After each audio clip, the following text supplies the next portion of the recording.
চোপ চোপ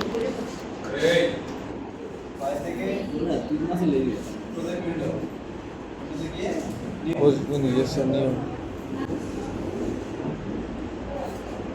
box desktop আচ্ছা আচ্ছা accept আচ্ছা ডেস্কটপ হয়েছে এটা আমাদের প্রজেক্ট ক্রিয়েট করা হয় এই ফাইলটা যে ফাইলের মধ্যে হচ্ছে আমরা কাজ করেছি কিন্তু সেভানে আচ্ছা ঠিক আছে সরি ঠিক আছে এটা সেভ হয় না এখন তারপর ফাইল থেকে সেভ সেভ সেভ এস কখন দেখা যাচ্ছে না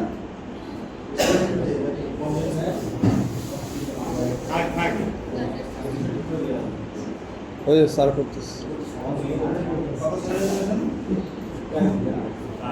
এটাতেই দেখে দেন স্যার শেষ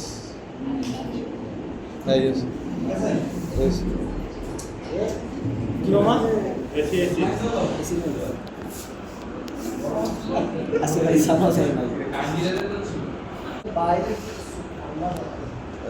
আচ্ছা আচ্ছা আচ্ছা আচ্ছা আচ্ছা এই চুপ চুপ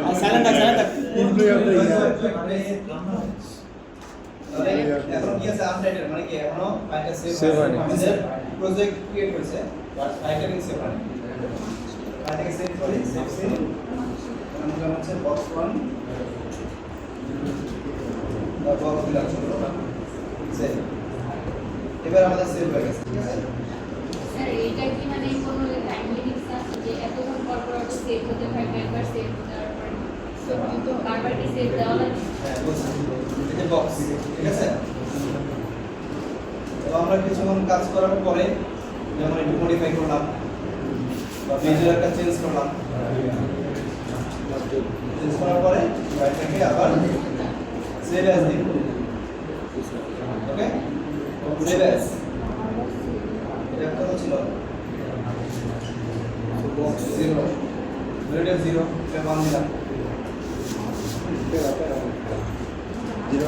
তারপর এটাকে আবার সেভ করে এটাকে নাম দিলাম স্যার বারবার সেভ দিতে হবে না আচ্ছা আচ্ছা ওয়েট কর ওয়েট সেভ দিলাম হ্যাঁ এটা আমরা কখন করব আমরা তো ইলেকট্রিসিটি চলে যায় হ্যাঁ আমাদের ক্র্যাক ভার্সন সফটওয়্যার মাঝে মাঝে কি হয় সফটওয়্যার ক্র্যাশ করে তো যখন একটা মেজর একটা চেঞ্জ করব মানে 10 থেকে 15 মিনিট কাজ করে একটা বড় একটা পরিবর্তন আমরা লিখে মধ্যে তখন আমি একটা সেভ দিয়ে দিলাম আবার একটা মেজর চেঞ্জ আসবে 15 মিনিট কাজ করার পরে তাহলে কি হলো আমাদের এখানে সবগুলো ভার্সন সিনের মধ্যে রয়ে গেছে এই ফাইলটা লাস্ট ফাইল কোনটা 02 কোনো কারণে যদি ক্র্যাশ করে তাহলে আমি কিন্তু আবার বন্ধ কাজ শুরু করতে পারবো ক্লিয়ার হয় সেফটির জন্য আমি একটা মনিটর করব 3 ঘন্টা 4 ঘন্টা বা একদিন দুদিন 3 দিন সময় লাগবে কাজ করতে কিছু মনে করো 7 দিনের সময় লাগবে আমি কি একটা ফাইলের মধ্যে কাজ করতে পারবো কপি না এই জন্য আমরা মেজর একটা চেঞ্জ হওয়ার পরে সেভ করে দেব সেভ অ্যাজ আরেকটা হচ্ছে ফাইল থেকে যে ইনক্রিমেন্ট আস্তে আস্তে দিলাম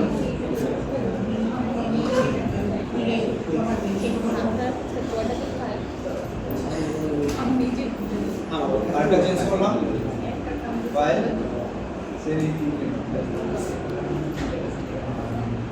আরেকটা করলাম ফাইল সেভ কি হচ্ছে এটা 02 সেভ অ্যাজ মানে কি আমি ম্যানুয়ালি করতে হচ্ছে ইনক্রিমেন্ট দিলে কি হচ্ছে অটোমেটিক্যালি অটোমেটিক্যালি যে 1 নাম্বার হিসেবে প্রতিবার চেঞ্জ করলে বারবার সেভ হচ্ছে প্রতিবার চেঞ্জ করলে সেভ হচ্ছে না না সেভ ইনক্রিমেন্ট দিয়ে সেভ করতেছ এই যে কি করলাম আমি একটা ধরো এটা আমার একটা মডেলিং হয়ে গেল হ্যাঁ মেজর চেঞ্জ করলাম হ্যাঁ ধরো এই কাজটা করতে আমার 2 ঘন্টা সময় লাগছে 1 ঘন্টা বা আধা ঘন্টা তারপর আমি আরেকটা ইনক্রিমেন্টস সেভ ইনক্রিমেন্ট কি হলো এই 4 নাম্বার এগুলো আমি লিখব প্রয়োজন নেই কোনো কারণে আমার যদি 4 নাম্বারটার ফাইলটা কি 4 নাম্বার এটা না জি স্যার ফাইল থেকে ওপেন সিন 3 নাম্বারটা ওপেন করি এটা 3 নাম্বার এটা ক্লিয়ার সবাই ইয়েস স্যার এটা কেন আমরা করি? কারণ 3D মডেলিং কাজটা একটু সময় সাপেক্ষ কাজ। যাতে এফোর্ট দিয়ে আমি ঘন্টার পর ঘন্টা টাইম ওয়েস্ট করতেছি, সেভ করতেছি না, তাহলে কি হবে? ক্র্যাশ করতে হবে। বুঝতে পারবেন? কারণ আমরা তো সফটওয়্যার তো আমরা পারচেজ করি। হ্যাঁ ইনক্রিমেন্ট আমি সেভ এর আছে ওই লেখা আছে। তারপরে হচ্ছে তাহলে সিনিয়র Save as- আছে সিনেমাতে আমার সব source file, source file.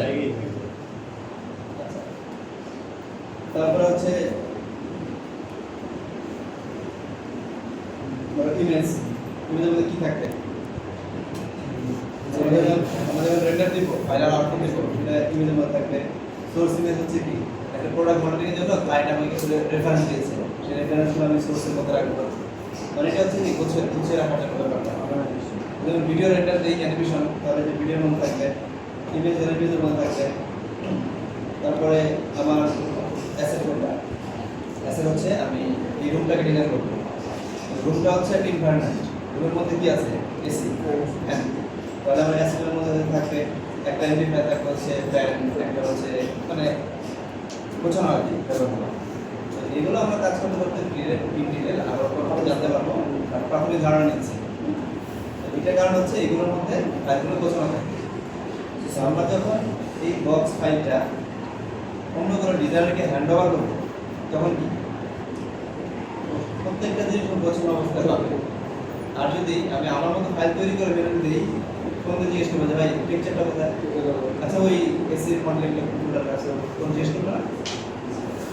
Professionalism হচ্ছে এভাবে গুছিয়ে দিলে জিজ্ঞেস করতে পারে, কারণ জানেন ডিজাইনাররা জানে যে আমার কোন ফোল্ডারে কোন অ্যাসেট বা কোন জিনিস থাকে। এই জন্য হচ্ছে আমরা প্রপারলি গুছিয়ে কাজ করবো।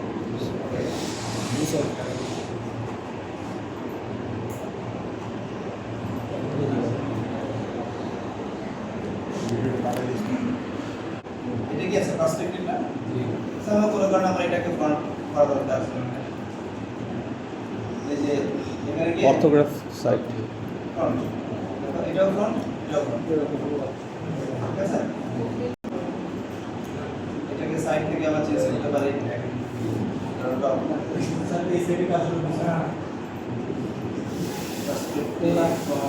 এখন লেআউটে দিলে কি হয়? আবার আগের অবস্থা আগে পজিশনে চলে যায়।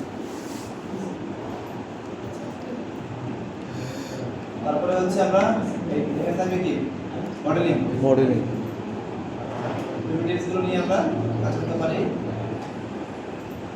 ডাব্লিউ দিয়ে হচ্ছে মুভ মুভ, ইতে হচ্ছে রোটেট আর এস স্কেল স্কেল, তিনটে, আর হচ্ছে সিলেকশন। কিউ আর হচ্ছে চ্যানেল বক্স থেকে কি করতে পারি? ভিউ বসিয়ে আমরা পজিশন চেঞ্জ করতে পারি, রোটেশন স্কেল হবে।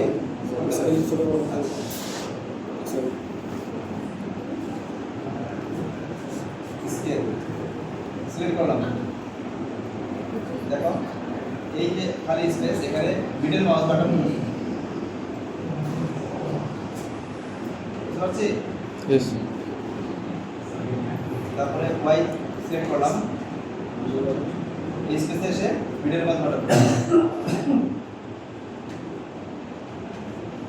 ঠিক আছে? ঝামেলা অথবা এই যে এটা অথবা সরাসরি এখানে ভ্যালু বসিয়ে নেব। ক্লিয়ার সবাই? ঠিক আছে। ওকে, আর কি দেখলাম? আর এটা হচ্ছে ওয়্যার ফ্রেম, আর এটা হচ্ছে ফিল শেড আর কি শেড শেডার ভিউ আছে। শেডার ভিউ ওয়্যার ফ্রেম ভিউ এটা শেডার ভিউ, শেডার ভিউ ঠিক আছে?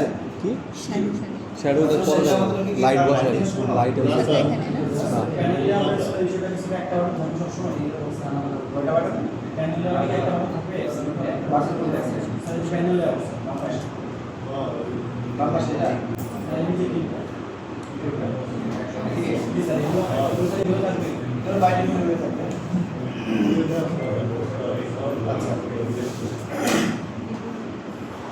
এতটুকু দিয়ে আমরা বক্স বানাতে পারবো তো? ইনশাআল্লাহ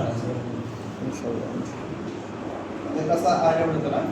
ইয়েস স্যার স্যার আচ্ছা সামনে ঠিক আছে, আজকে আমরা দেখি। ইয়েস স্যার তাহলে মোবাইল কি থাকবে?